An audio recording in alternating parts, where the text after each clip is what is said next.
Egypt in the 1920s and 1930s was a nation defined by dualities. The echoes of its ancient pharaonic glories contrasted sharply with its colonial reality under British domination. It was a land caught between traditional Islamic and Christian values and the sweeping winds of modernization, fueled by nationalist fervor. This was the world into which young Farouk was born in 1920, heir to the throne of Egypt and Sudan. His father, King Fuad I, was a man of immense power but with limited popularity, and he ruled a country yearning for greater autonomy from foreign influence. From an early age, Farouk's life was steeped in luxury. He studied in elite European institutions, developing an aristocratic air that would later become a hallmark of his reign. His ascension to the throne at the tender age of 16, following his father's death in 1936, was met with a wave of optimism. Many Egyptians saw in Farouk a symbol of hope, a young, vibrant ruler who could guide them toward a brighter future. Yet beneath the surface of this optimism, there were already signs of the challenges ahead.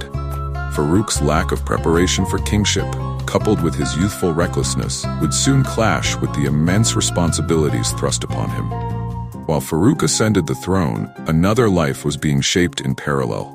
Safinaz Zulfikar, who would later become Queen Farida. Born into an aristocratic family in Alexandria in 1921, Farida's upbringing was characterized by a blend of privilege and intellectual curiosity. Her father, a prominent judge, ensured she received the best education available to girls at the time. Farida developed a passion for the arts, particularly painting and literature, which would later become a refuge during her tumultuous life in the palace. Her meeting with King Farouk in 1937 was orchestrated by the royal court, but their connection was immediate and genuine. Farida's grace, wit, and beauty captivated the young king, and their whirlwind romance culminated in a lavish royal wedding in January 1938. Farida, renamed as Queen Farida, quickly became a beloved figure. Her poise and commitment to charitable work endeared her to the Egyptian public. Yet the pressures of royal life were immense. Farida was expected to provide a male heir and navigate the treacherous waters of palace politics, all while maintaining her composure as a public figure. Despite her best efforts, the demands of her role would soon begin to take their toll. The early years of Farouk and Farida's marriage were marked by joy and promise, but the cracks soon began to show. Farouk, though adored by his people at first, became increasingly consumed by the trappings of power. His indulgence in gambling, extravagant collections of cars, and frequent trips to Europe drew criticism, while his lack of focus on governance caused discontent. Farida, in contrast, remained steadfast in her commitment to her duties as queen. She championed social causes, particularly those benefiting women and children, and sought to bring a sense of dignity to the monarchy. However, the couple's relationship began to deteriorate under the weight of personal and political pressures. Farouk's infidelity became an open secret in the palace, and Farida's inability to produce a male heir was a source of constant tension. By 1948, the royal marriage was in shambles. Farouk's decision to divorce Farida shocked the nation, as the queen had become a beloved figure. The divorce marked a turning point, not just in their personal lives, but also in the perception of the monarchy. Farida's departure from the palace was met with an outpouring of public sympathy, while Farouk's reputation continued to decline. Farouk's reign came to an end in 1952, when a military coup led by the Free Officers Movement, including future President Gamal Abdel Nasser, forced him to abdicate. His excessive lifestyle and inability to address Egypt's pressing issues had alienated both the people and the military. Farouk fled to Italy, where he spent the remainder of his life in exile. The monarchy was abolished, and Egypt was declared a republic, marking a new chapter in the nation's history. In exile, Farouk's life was a shadow of his former glory.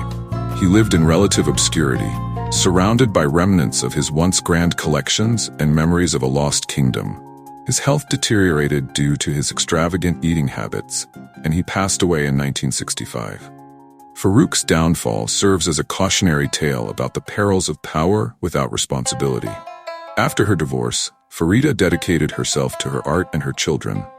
She became a respected painter, with her works reflecting her experiences and the landscapes of her homeland. Despite the challenges she faced, Farida maintained a dignified silence about her time in the palace, earning admiration for her resilience. Her life serves as a testament to the strength of women who navigate adversity with grace. Queen Farida's story was not merely personal. It was emblematic of the shifting tides of women's roles in Egyptian society.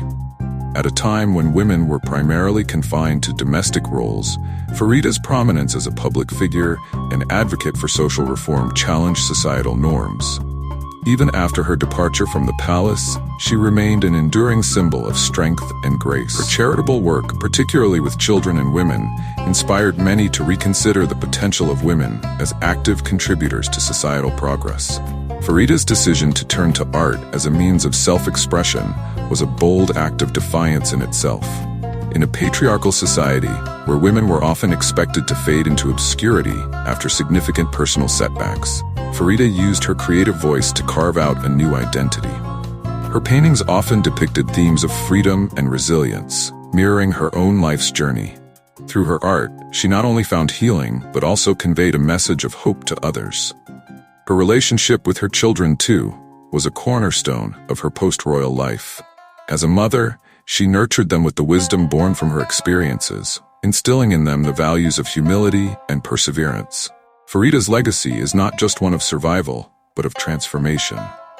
She exemplified how adversity could be channeled into creativity, strength, and a renewed sense of purpose. Even decades after their passing, the intertwined stories of Queen Farida and King Farouk continue to captivate imaginations. Their lives offer a window into a tumultuous period of Egyptian history, where tradition clashed with modernity and personal ambition often overshadowed public duty. Farouk's story serves as a cautionary tale of how unchecked power and excess can lead to downfall, while Farida's life is a testament to resilience, reinvention, and the quiet strength of women who refuse to be defined by their circumstances. In the broader context, their story reflects the shifting dynamics of 20th century monarchies worldwide. Farouk's extravagant lifestyle and eventual exile mirrored the decline of royal power in a rapidly democratizing world, while Farida's post-royal life symbolized the rise of individualism and the redefinition of what it means to leave a legacy.